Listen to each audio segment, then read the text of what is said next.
Yes, sir. You want to go? Alonzo. And you got on the team last year, coming in from Mississippi Gulf Coast Community College, Yes, sir. and you worked your way into the starting lineup. Mm-hmm. What's it like coming from JUCO to an FBS program, kind of relatively unknown, and working your way up into one of the leaders of the team? I mean, it really means a lot. Like, JUCO really teaches you how to work hard. Like, I came into JUCO as a walk-on. Like, I had no offers out of high school. Like, it was really just a process of grind. Like, being a walk-on in JUCO teaches you, like, you have to grind because you could get cut at any moment. And so, coming here, I learned under guys like Cordell Rogers, DeJordan Mass, Chris Mills, those type of guys. I learned under them to just work hard, put your head down, and just keep working, no matter how bad the situation is. This 4-2-5 defense, it depends a lot on the DBs. Do you feel like there's a little bit more responsibility put on this DB unit, or how's this defense working out for you? I feel like with Coach Packey, he tells us we're gonna be in your face, play man to man, which we played in JUCO. So I mean, when they came here and told me that we were gonna be playing that, it really fit my scheme. So I was like, I'm a man corner, and I like to be in people's faces, and you got to show me that you're better than me. So I felt like this scheme was really perfect for me. So I just trusted Coach Packey and their staff with the defense. Yeah, just that little difference right there between the man and zone. How big of a difference is it for you guys installing that this practice? I mean, playing zone, it really isn't too much of a weak spot for us. I feel like we have a lot of lengthy corners like Josh Eaton, Hockley. We got a lot of zone corners. So I mean, we're good in zone or man. I mean, I feel like we don't have any weak spots. I feel like we're just a strong unit in general. As defensive backs going up the war against the wide receivers during the spring practice, how's that battle between the defensive backs and wide receivers being during spring practice? Oh, it's been very good. Like, we're competing every day. Guys like Juju, like I said, like y'all just seen Ashton Hawkins, just going against those guys every day is a real battle. And with the tempo that they run, I feel like we're going to be able to lock other receivers up from other schools because they're not going to run as fast as what we're doing here. So I feel like the receiving corps is really showing us a lot, and we're working every day. What's been a major difference transitioning from like last year's team to now? Well, I guess last year's coaching staff to this year's coaching staff.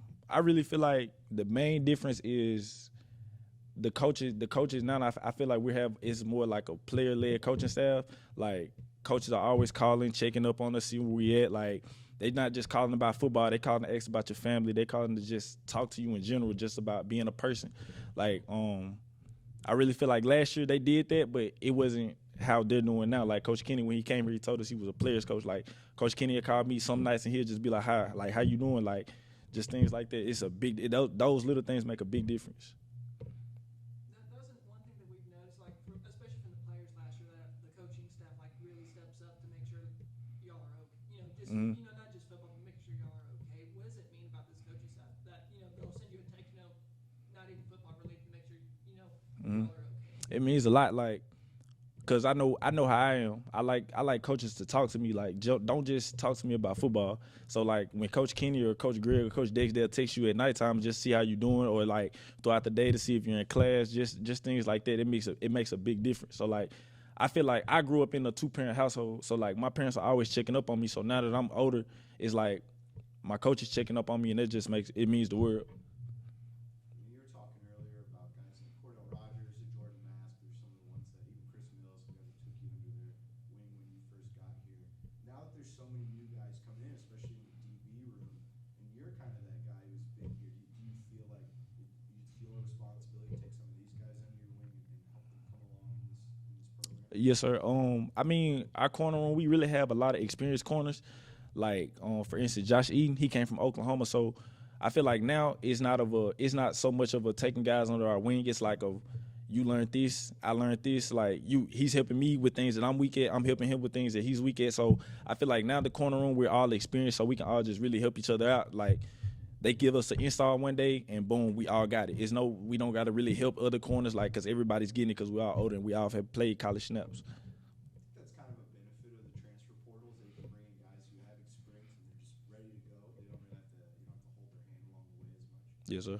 I feel like it's a big benefit for us. I really enjoy that because it's more of a, like, we get to play full speed at practice. It's really not it's really not anybody really messing up on plays. It's like if you do something wrong, it's just a little thing. Like we can just tell you like, hey, you're supposed to be in a half field player, like just like that, and then the next play we'll correct it and we just go on about our day. And so being like that, we can go through a whole lot more film. Like we don't have to just sit there and just our coach has to just coach up. Why did you do this wrong? It's more of a like, okay, you got to do this next time. Let's move on to the next play. So now we get to watch more film and just get to study more opponents.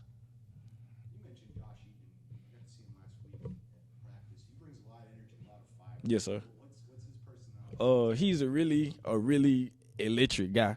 Like at practice, if I'm down, he's coming to me and he's bringing me up. If he's down, I'm going up to him. I'm bringing him up. Like, and then he's playing both sides of the ball. So it's like today we went against each other on the in team run. So it was like competition. And if I know he's not gonna go, if I know he's not going hard enough, I'm gonna push him and vice versa.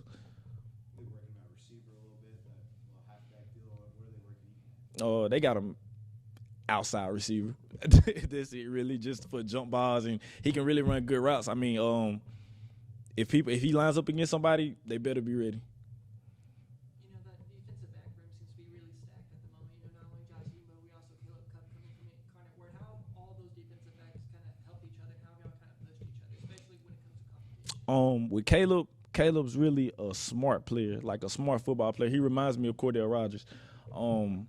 Really, the first day I met him, he came to my apartment and he was talking football. Like he was telling me like, this is the scheme that we're gonna run. Like I'm trying to get on the board now. Like he's more of a like he's kind of like a coach. Like he's a player coach, a player on the field, but he's actually coaching us too.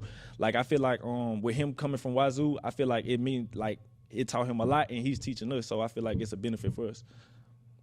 What does it mean, like having, you know, as these defensive backs, you know, not only are y'all like helping each other, but it's like you also got people like Caleb like also coaching you. How does that, I guess, elevate y'all's play? Or how does it elevate the rhythm? I really feel like it elevates us because, like, for instance, me, I'm a field player. Like I like to watch a lot of film and stuff, but Caleb is more of like a teacher. Like so, I feel like with him being able to teach us stuff, I feel like he can break it down to a player perspective because he's actually out there on the field with us. So he can tell us like if number 2 does this is what number 1's doing. I feel like that's a big benefit for us. Spring game on Saturday.